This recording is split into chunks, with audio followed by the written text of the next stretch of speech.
Here's Rhyme Production.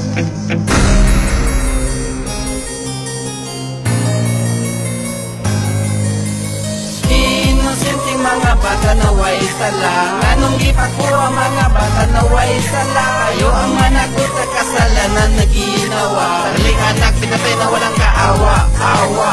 Batang dalagita sa'yo kay naburus, dalagita pinasagdan sa inahan na walay pulos. Luoy ang mga pitos na inyong gipakuha, nganong gipakuha na wala man ay sala. Dili gusto maburos ngano inyo man ang gibuhat, mao ka ng resulta sa inyong pagkaigat. Sa inyohang binuhatan dako kay nagsala, sa kinabuhi nagiguba mabutra sa inyo ang gaba.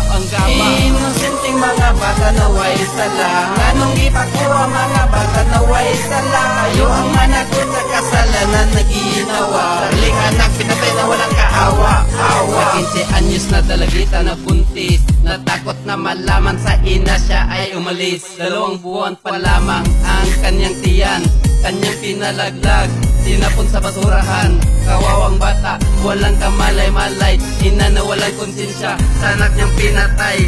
Malaking kasalanan mo sa batas, hindi ka na matatanggap sa itaas. Sa ginawang pagkakamali siyang sarili na sa huli ang pagsisisi.